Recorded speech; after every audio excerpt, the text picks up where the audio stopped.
Good morning and welcome to this week's segment of the Fiz Show. Today is a special segment. I have with me in studio today Anita Posch. Anita Posch, welcome to the Fiz Show. Thank you for the invitation. I'm happy to be here. Hello. We're glad to have you. So before we get into talking about who Anita Posch is, maybe you'd like to introduce who you are. Okay, In your words, who is Anita Posch? Thank you, Cedric. Yes, so I'm originally from Austria, Europe. I'm a digital nomad at the time, so for a year I have been traveling through Zimbabwe, Zambia, Ghana, and I found out about Bitcoin in 2017.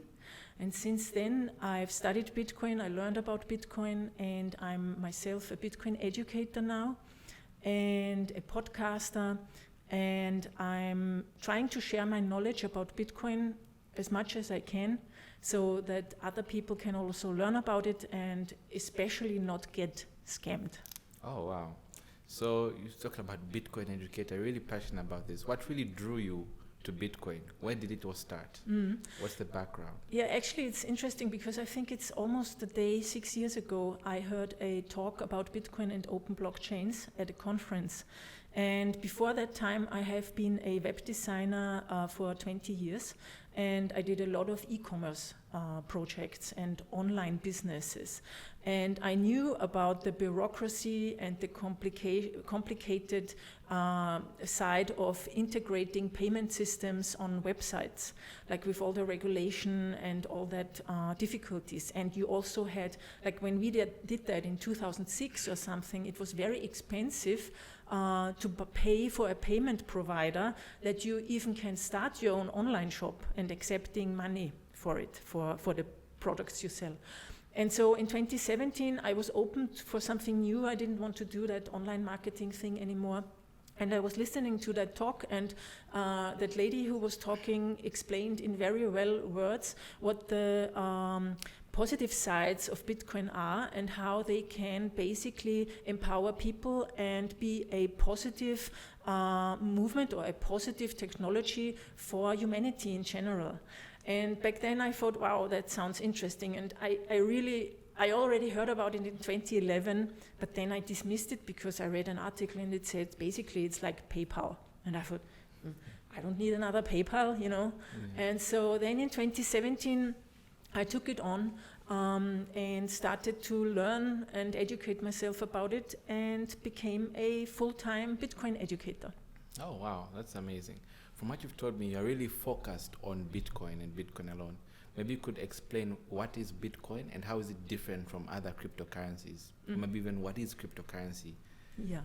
So, right, when I started out, I also was drawn to learn about the other cryptocurrencies. So at the beginning I thought, okay, there is Bitcoin, there's Ethereum, there's Litecoin, there's Dash. I need to learn about everything, and you know. And then I realized, well, Bitcoin is the original. Yeah, it's the first cryptocurrency we ever had. So all the others are so-called altcoins. So Bitcoin was the first, and every cryptocurrency that came after it is called altcoin, alternative coin. And for me, it made sense to focus on one topic from the side of an educator. You know, I can't know everything about all the other things too. It's too much knowledge you need to really get a look into it, a fundamental look into it, and being able to like validate it also for yourself. You know, when I started out, I also didn't know how does it work. How Bitcoin says it's trustless. You don't need to trust anyone.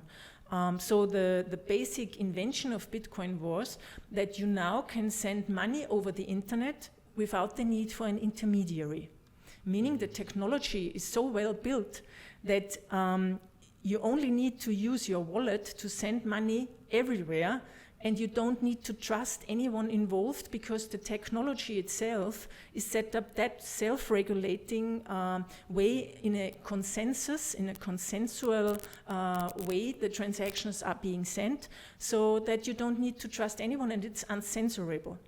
And you were asking me about the differences, I think, between Bitcoin and other cryptocurrencies. Yes. And the biggest difference, and that's why I'm so focused on Bitcoin, is that Bitcoin is the only of all these 10,000s of cryptocurrencies which is really decentralized and cannot be censored.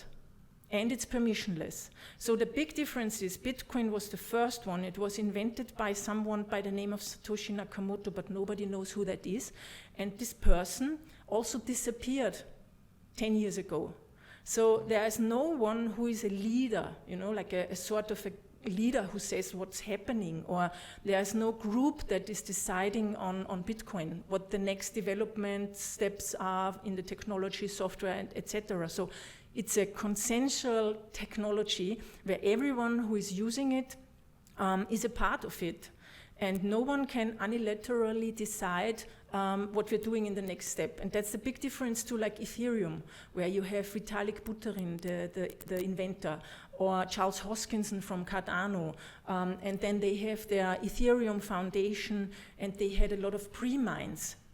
So a small set of people did a pre-mine, and then they sold this token to the public. So they have an early starter advantage. And that did not happen in Bitcoin, because there is no central entity that did a pre-mine or something like that. And so for me, the biggest difference is Bitcoin is not influenceable. So no power in the world can change its code or can change the supply limit of 21 million Bitcoin. And it's uncensorable. No government can stop it. So if you and I both have a so-called self-custodial wallet, and I send you Bitcoin, no one can interfere, no one can freeze my account, I don't have high bank fees, I don't have all the bureaucracy. Wow. Does this give this Bitcoin an advantage over other cryptocurrencies? Yeah, I think so. I mean, Bitcoin is still the most used or the dominant cryptocurrency. Of all the cryptocurrency market value at the moment globally, Bitcoin is like 45%, and all the other 55% are split into thousands of cryptocurrencies. So from that side, it's still the most dominant, and I think because of its unique features, like uncensorability, permissionless, you don't need an ID to use it, and it can't be inflated, it can't be forged. I think people, even if they try to trade and make money with other cryptocurrencies, I think in the end they will see that Bitcoin is the only one that can't be banned, and that is a unique property, and that I think is why it will still be the dominant cryptocurrency. Oh, so do you have like a few examples of what people can use Bitcoin for? Of course. Yeah. So for instance, in many African countries, people receive remittances, or they send remittances. Yes. But it's very complicated, and sometimes in some combinations of countries you have up to 25 or 30% fees. And with Bitcoin, you don't have to pay these fees to these intermediaries. Sending Bitcoin is not free, but it's much cheaper than that. And you also don't need to go to the remittance office and drive like 5 hours with the bus to get there to get your cash. You get the money right in your wallet. Another thing is, like in Zimbabwe, for instance, when you have a business and you want to buy supply from another country, it's very centrally controlled in Zimbabwe. You have to apply at the central bank. Can I have some US dollars? And then they send the US dollars to your supplier. You don't even get it. So with Bitcoin, you can very easily conduct international trade. Another thing is like donations for NGOs, for instance. Or you can also buy food with Bitcoin, or you can, like in Zambia, here in Lusaka, you can go to Scallywags, you can pay with Bitcoin there. Yeah. You can buy airtime with Bitcoin. And I think the interesting thing is you can earn Bitcoin as well. If you're here in Zambia, you can earn it from everywhere in the world with online content production, for instance. Like, if I may say, we have a platform, we founded a platform which is called btcpodcasting.com, where everyone can apply and host a podcast for free, and at the same time immediately start earning Bitcoin through the podcast content. So you have your fans, maybe all around the world, and they can send you Bitcoin immediately. Wow. So there are a lot of opportunities in the future. Or if you are a business here in Zambia and you do sell goods online. So people from all over the world can pay you directly in Bitcoin. Wow, that's very amazing. So I understand you also have a foundation called Bitcoin for Fairness. Maybe you can tell us about it as well and why you started it. Yes. So one thing I forgot to say before is one big reason why people use Bitcoin is also inflation. Inflation in the current traditional money system. Everywhere around the world we have it now. Until now we always said, in Zimbabwe it's 500%, in Venezuela it's 400%, in Zambia it's like 25%, I think. Now also in Austria we have 10% inflation. So people worldwide now realize, okay, inflation means the value of my national currency is going down. Everything is getting more expensive. And in Bitcoin you don't have this monetary supply inflation because your government or central bank can't just print money. In Bitcoin, that's not possible. So that's also a big use case. And I founded Bitcoin for Fairness 1.5 years ago because I saw that need, especially in African countries. I mean, I have a little bit of a connection because one of my best friends is living in Zimbabwe. And so I got the opportunity to visit Zimbabwe and see firsthand what the problems are, because a lot of people, me included, in Europe or in the US, we actually don't know what's going on here.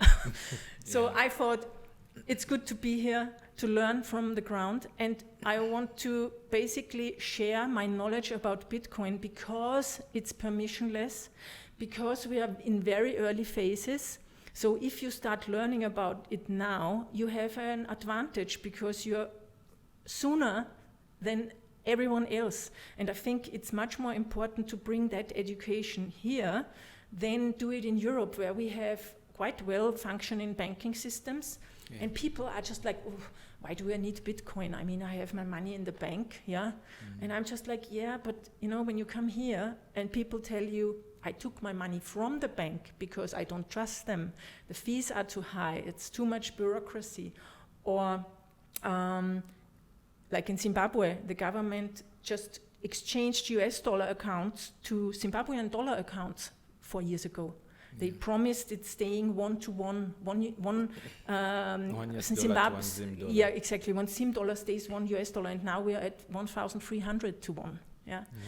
And so these are the use cases, and they are much more needed here. The solution of Bitcoin is much more needed here, and I think there's a lot of wealth disparity between African countries and all the other countries. And my intention is to share the knowledge here so that people here are early adopters and can profit a little bit more from that technology.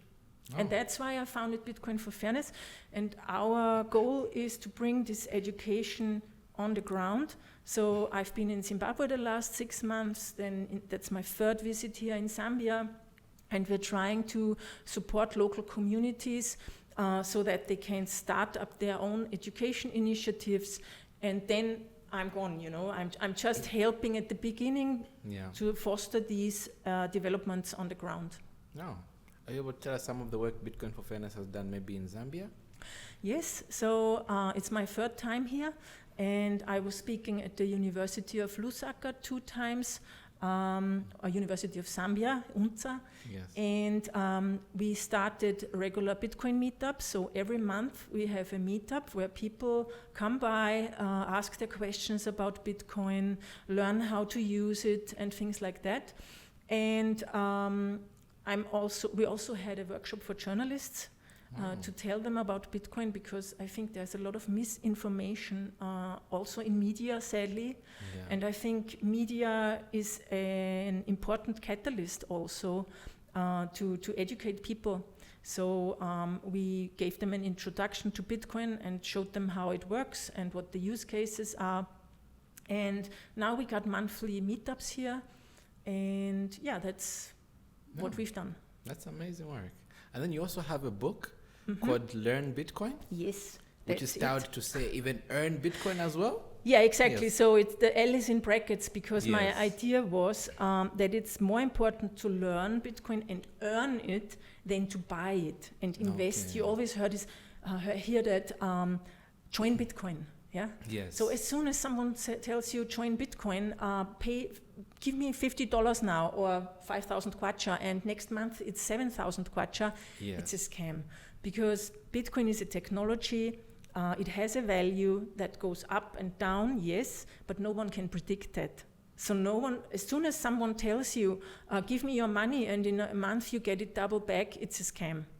Yeah. So you need to be aware of that. And so the book is thought to be a easy entry for newbies to learn about Bitcoin, with recommendations, which wallets you can use and things like that. Okay.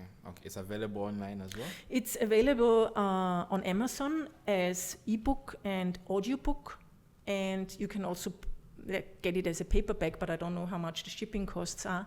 Okay. And you can also get it as an ebook and audiobook on my website, learnbitcoin.link, for Bitcoin. So that's a use case. Yeah, so they buy your book in Bitcoin. Yes. Okay, and you're also passionate about getting more women into Bitcoin, into this Bitcoin space. Tell us why that is so important. Well, globally, there's a big wealth disparity between men and women. And in many countries, women are still restricted from inheritance. So they are not allowed to inherit the property or the money of their parents or whatever. It's always the boys. And also school education. Mostly, if there's money for school fees, the boys are sent to the school and not the girls. So there is a self-perpetuating gender disparity in wealth, in financial knowledge, and so on. And that's why I think it's especially important also to bring more women into the Bitcoin space, or let's say to understand Bitcoin and use it, because they have a huge part of the work they do, but the remuneration is not the same as for the guys. Yeah. And so I think the earlier women see that they can be independent with Bitcoin, they can have their own wallet, and save their own money. They can get microloans for their businesses, and they don't need an ID, and they don't need a permission in that sense from a bank. Now you need to show a security at the bank to get a loan. Yeah. Most people don't have that. With Bitcoin, you can save a little bit in Bitcoin, use the Bitcoin as security, and for that you get a loan. And then you can pay back that loan, but you still have your Bitcoin. Wow. So it also helps against loan sharks and all these kinds of things. So I think it's especially important to bring women into Bitcoin education. And that's why we're so focused on it. I mean, being a woman myself, I know these problems, and I hear it from my friends and women all around me. Yeah. Wow, that's really amazing. I would also like to get your word of advice to people who want to get into cryptocurrency, into Bitcoin, people who are curious about it. What would be your word for them on how they can start and how they can get into it and understand the risks, the rewards, and how everything works? Yes. So I just wanted to add regarding the women here.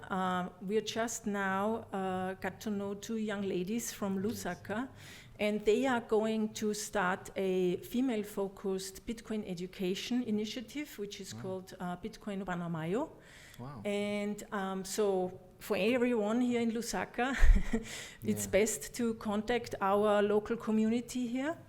And other than that, I would say there are a lot of free education opportunities, so educate yourself first. Don't trust people who tell you can make money in a very short time, because Bitcoin can go down as well, and you need to be prepared for those up and down swings. So save for the long term, or use Bitcoin immediately, like spend it immediately as soon as you get it, because then you don't have this volatility. So there is a lot of education online, podcasts, online courses. I'm just working on one. And so I would suggest, before you install anything, read a book, go to one of those Bitcoin meetups, ask people about how it works, and don't believe any profit promises. Yeah. So how can someone spot a Bitcoin scam? spot a Bitcoin scam. Yes. What are the signs? Yeah, so one of the signs is when people say, join Bitcoin, I promise you a profit of 100% in 1 month, and bring your family. That's like a pyramid scheme, you know. So bring someone else, or they want you to buy a starter package. You don't need to buy a starter package. You just download a wallet on your phone. You either go to a meetup like that and exchange kwacha in real for Bitcoin, or you sign up for Yellow Card or Vala here in Zambia, but then you need to ID yourself. For that you need an ID. And then you can start. And so you don't need anyone, and don't buy a starter package. Or sometimes people tell you, you put in the money with me. Like, you give me your money. Don't do that. You don't need to give someone the money. Just if you exchange it immediately, yes, okay. Yeah. The person sends you Bitcoin, you give them kwacha. But then it's in real. But not give them money and they do something with it. Yeah. That's a scam. Yeah. Oh. Thank you so much for joining us on the Fiz Show. I think that was I'd really love to learn more, but unfortunately we don't have more time. So thank you so much. This has been Cedric Chuuma and Anita Posch for the Fiz Show, and thank you very much for watching.